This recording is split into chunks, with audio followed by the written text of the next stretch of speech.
Bonsoir tout le monde, dans cette vidéo je vais vous expliquer comment je me suis fait rouler dans la farine, manipulé par les enfants de l'islam. Alors je dis les enfants de l'islam parce que vous savez qu'on est dans un pays de plus en plus débile, on n'a pas le droit de dire les musulmans, donc alors que c'est bonnet blanc et blanc bonnet. En fait on nous autorise à dire bonnet blanc, mais pas blanc bonnet. Bon ok, donc comment je me suis fait rouler dans la farine par les enfants de l'islam? Ça a duré qu'un temps, hein, c'était on va dire du début des années 90 à 96. Donc ça a duré à peu près 6 ans. À l'époque, il n'y avait pas Internet, on ne pouvait pas se documenter, donc moi j'étais un petit pécor qui était dans une ville, et donc je ne connaissais que l'échelle de cette ville, tout à l'échelle de cette ville, donc je ne savais pas comment ça se passait d'un point de vue international, dans tout l'Occident, ou même ne serait-ce que dans le reste de la région où j'habitais, et dans le département, donc je connaissais que la ville. Et je me disais, effectivement, les musulmans sont pas très nombreux, ils sont dans cette cité HLM, et il y en a dans une autre un peu plus loin, et ils sont vraiment une minorité dans la ville, et peut-être que ce qu'ils me disent est vrai. Alors eux, comment ils se décrivaient, les musulmans? Ils se décrivaient comme des socialistes, des Che Guevara, quoi, en fait, hein, qui étaient opprimés par les juifs et les blancs.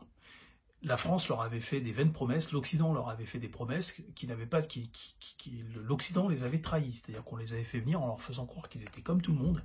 Une fois sur place, ils étaient conditionnés dans des boîtes en béton et on les traitait comme des parias, quoi. En fait, voilà, ils étaient victimes d'ostracisme. Et donc, passer leur temps à me dire que comment on appelle ça, leur antisémitisme n'était pas animé par un tropisme naturel, en fait, antisémite, mais que c'était juste une défense parce qu'ils se faisaient agresser par les juifs et les blancs. Alors, les juifs, c'était une religion, c'était des gens sectaires, qui ne pensaient qu'à eux, qui pensaient qu'au fric, qui étaient matérialistes. Comment on appelle ça, les blancs, c'était des impérialistes, des racistes, ils pensaient qu'à eux, se croyaient supérieurs, les blanches, c'était toutes des putes. Donc voilà, seulement, moi je les observais, ces gens. Donc j'observais, au début j'ai cru, je me suis dit, merde, c'est dégueulasse ce qu'on fait vivre à ces petites communautés de musulmans, c'est vraiment dégueulasse. Et moi je suis de leur côté, parce que j'aime pas l'injustice. Et après, en grandissant, je me suis aperçu qu'en fait, ils vouaient un culte à la femme blanche, en fait, hein, qui préféraient sortir avec des blanches qu'avec leurs propres congénères, en fait. Oui, je vous assure que c'est vrai. Ils adoraient les blondes aux yeux bleus, ils adoraient les blanches.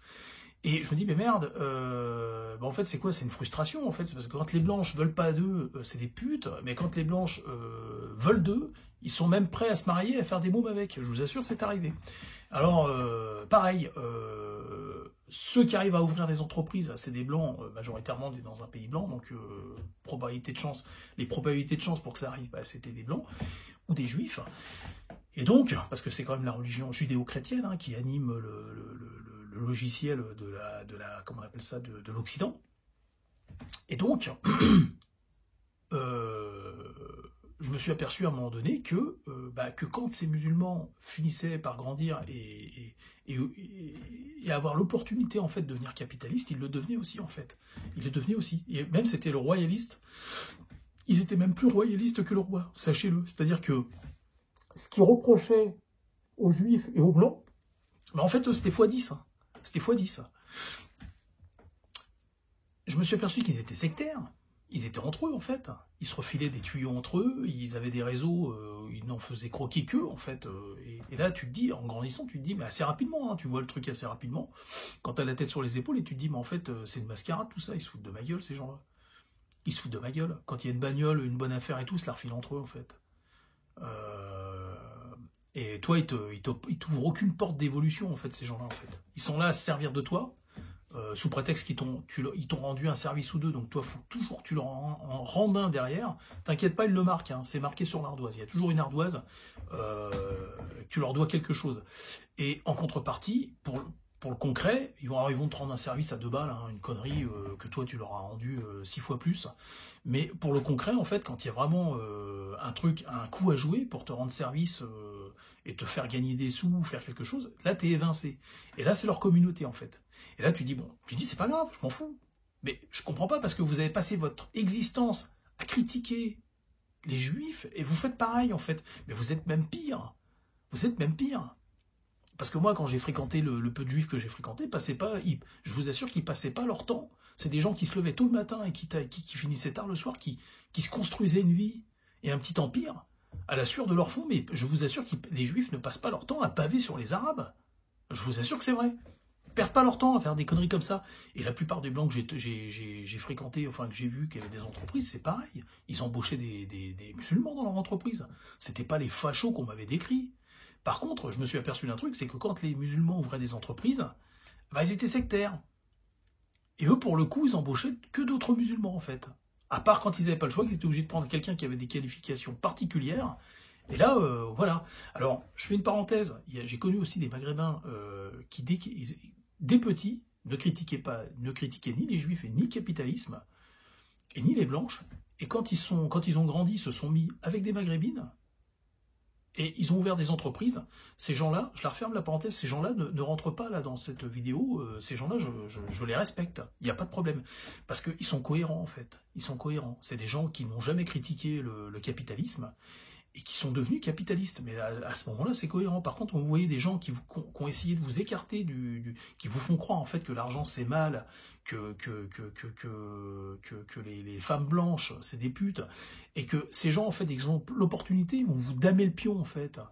Je vous assure que c'est vrai. Vous allez vous mettre avec une fille, une jolie fille blanche. Ils vont essayer de vous doubler, en fait. Je vous assure que c'est arrivé plein de fois, ça. Ils viennent vous voir, ils disent du mal sur vous, en fait, et ils essaient de vous prendre de vitesse avec cette femme, en fait. Seulement, pas de bol, elle vient vous le dire, la fille vient vous le dire. Elle vient vous dire, c'est tes copains, ça? Bah ouais. Ah bah, je pense pas, non. Ah bon, pourquoi? Bah parce qu'ils sont venus me voir. Et voilà, ils ont essayé de te doubler. Ah, bah je m'en doutais un petit peu, mais j'avais des doutes. Ben là, il n'y a plus de doute. Et c'est pas arrivé qu'une fois, hein. C'est arrivé plusieurs fois. Et c'est pareil au niveau du boulot. C'est des gens qui vont vous damer le pion. Alors, ils vous parlent de socialisme, de partage, d'équité et tout. Et eux, en fait, dès qu'ils ont du boulot, tiens, ils t'en parlent pas, ils t'évincent, en fait. Hein, ils vont pas venir t'aider. Alors que toi, quand tu avais du boulot, tu allais les voir et tu leur disais, tiens, il y a du boulot là-bas. Toi, tu essayais de les aider. Tu dis, tiens, les pauvres, ils sont victimes d'ostracisme. On va pas en rajouter. On va essayer de les sortir de là. Et toi, tu essaies de les aider, puis tu t'aperçois, en fait, au bout du compte, que bah, dès qu'ils ont l'opportunité, tiens, tiens, bah, il n'y a pas. Et puis tu t'aperçois qu'après, entre eux, ils se font la bise et tout, parce que moi, je m'en fous, je fais la bise à personne, et j'aime même pas trop serrer les mains par les temps qui courent. Bon, je suis un petit peu maniaque, c'est vrai que c'est un de mes défauts, mais alors c'est pas le côté convivial, hein, ça me dérange pas de serrer des mains, mais c'est des fois, on sait pas ce qu'ont fait les gens avant, ou même faire la bise, je trouve que c'est ridicule, quoi. C'est ridicule. J'aime même aux gens de ma famille, j'aime pas leur faire la bise. Bon, enfin bref. Et donc, eux, ils se font la bise entre eux. Ça me dérange pas, ça. Mais tu t'aperçois qu'ils t'évincent quand ils font ça, en fait. Tu vois qu'il y a une espèce Ils travaillent, en fait, à une espèce de complicité, hein, pas une espèce, une véritable complicité, à tisser des liens entre eux, entre musulmans, enfin non, entre enfants de l'islam, pardon, mais que finalement, c'est pas le même traitement pour les autres. Mais ça, c'est pas que dans la bise, c'est au travers de plein de trucs, en fait. Voilà. Et là, tu vois, tu t'aperçois, tu te dis, putain, en fait, ils ont essayé de me rouler dans la farine. Bon, ça a duré qu'un temps, parce que j'étais pas naïf. C'est que je manquais d'outils, moi, en fait. Je manquais d'outils, puis à un moment donné, tu marches à la confiance. Il y a des gens qui disent un truc, tu vas pas tout de suite penser que c'est des menteurs. En plus, quand t'es ado, tu te construis, en fait. T'as pas fini, t'es pas terminé encore. Donc, tu te construis avec tout ce qui est autour de toi. Mais comme ça va, j'étais pas trop con. Je regardais et puis mais j'avais remarqué qu'ils jouaient les malins. Souvent, c'était Alexandre, Alexandre, il est gentil, machin, il est gentil. Ouais, j'étais là comme ça dans la tête. Je dis qu'est-ce qu'ils me font Plusieurs fois, je vous ai montré que j'étais quelqu'un sur qui vous pouviez compter. Par contre, réciproquement, c'était pas terrible. Hein. L'entraide de l'autre côté, le retour sur investissement, il était pas terrible. Hein. Fallait plus leur rendre des services que vous en rendez en fait. Et surtout, c'est que quand ils vous rendaient un service, il fallait absolument leur en rendre deux derrière en fait. Enfin bref. Et autre chose, ces gens m'ont caché qu'ils étaient animés par ils m'ont caché en fait le contenu du Coran en fait. Et ça, le contenu du Coran, je l'ai découvert par YouTube. Je remercie YouTube pour ça, d'avoir laissé des gens en fait diffuser la vérité, la réalité, la vérité. Alors moi j'avais entendu parler depuis des lustres que dans le Coran il y avait des commandements à tuer les infidèles, à faire du mal aux infidèles, mais tout ça, ça reste que des contes urbains dans la mesure où tu peux pas le lire le Coran. Mais il te faut des vraies preuves, des preuves tangibles quoi. Et donc Eh ben, sur YouTube, on a eu Cassius Ledy, il y a eu Odon Lafontaine, il y a eu l'Observateur. Si vous ne connaissez pas l'Observateur, vous tapez l'Observateur sur YouTube, vous allez voir, c'est très intéressant, il vous explique un peu ce qui est marqué dans le Coran. Alors, il n'y a pas que lui, il y a aussi Jacques Le Fou. Jacques Le Fou, quelqu'un de très intéressant.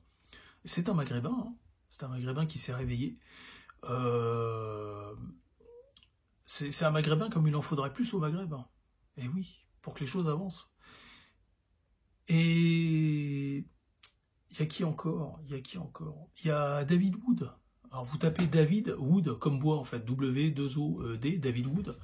Et tous ces gens en fait vous révèlent ce qui a marqué dans le Coran en fait. Et dans le Coran il y a marqué quoi en fait? Que les musulmans en fait ont le droit de vous bouffer s'ils sont coincés sur une île déserte et qu'il n'y a plus que ça à faire. Ils ont le droit en fait de vous convertir ou soit de vous convertir par la ruse ou par la force.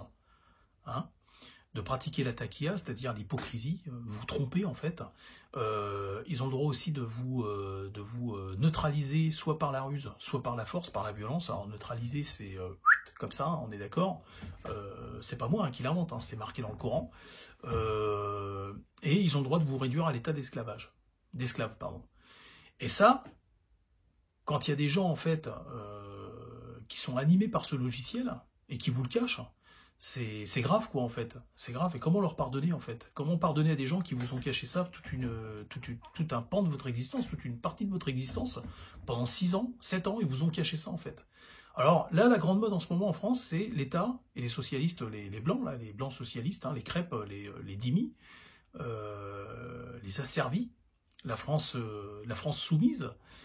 La grande mode en ce moment, et même de l'État, hein, la Macronie aussi, la grande mode c'est de trouver des circonstances aux musulmans en disant mais vous savez, la plupart des musulmans ne connaissent pas les textes, ils ne connaissent pas les textes.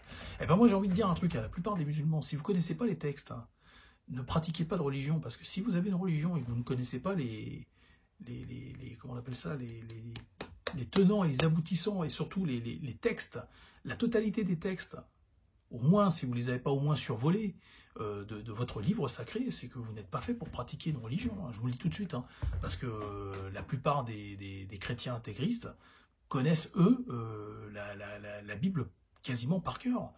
Et les Juifs, c'est pareil, ils connaissent la Torah, ils connaissent les lois, à quelle date il y a enfin tout, ils connaissent tout, hein, les Juifs connaissent, et c'est des gens qui s'intéressent énormément à leur religion, quoi. Donc, aujourd'hui, qu'on ne me fasse pas croire que la quasi-totalité des musulmans ne connaissent pas les tenants et les aboutissants en fait de ce qui est marqué dans de l'hostilité du Coran, de l'islam, envers ceux qui n'en font pas partie, qui ne sont pas animés par ce logiciel religieux. Il faut arrêter maintenant, hein, on va arrêter. Et là, la France, l'État français joue avec nos vies en fait. Hein.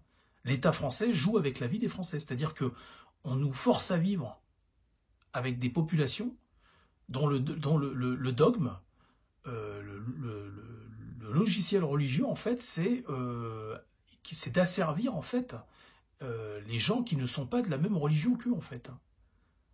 Tu fais pas partie de l'islam, il va falloir que tu sois converti soit par la force, soit par la ruse, ou alors que tu sois neutralisé, soit par la violence, soit par la ruse. Et ça, c'est très grave quand l'État en oblige les Français de souche, et même les autres Français, même ceux qui ne sont pas forcément de souche, mais qui sont de bonne foi, à vivre et à s'épanouir au milieu, enfin parmi des gens dont le dogme leur ordonne en fait notre destruction et notre asservissement, c'est grave, c'est vachement grave en fait. Et c'est grave aussi que ces populations nous le cachent.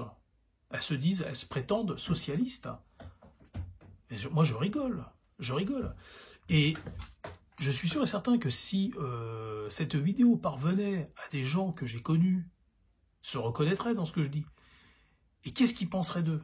Est-ce qu'ils seraient encore capables de se regarder dans une glace, sachant qu'ils ont tenu tous ces propos et qu'ils ont fait l'exact contraire de ce qu'ils prétendaient être?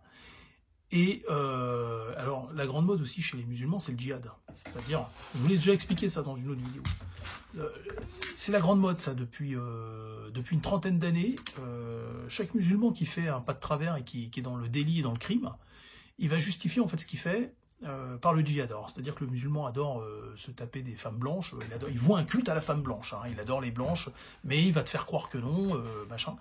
Et il va te dire, non mais moi si je sors avec des blanches, c'est pour le djihad. Vous voyez ce que je veux dire ou pas? Voilà, c'est pour le djihad. C'est pas parce que la chair, c'est pas parce que l'esprit est fort et la chair est faible. Et ben moi je suis plus du côté de la chair est faible. Voilà, je suis plus quelqu'un de faible.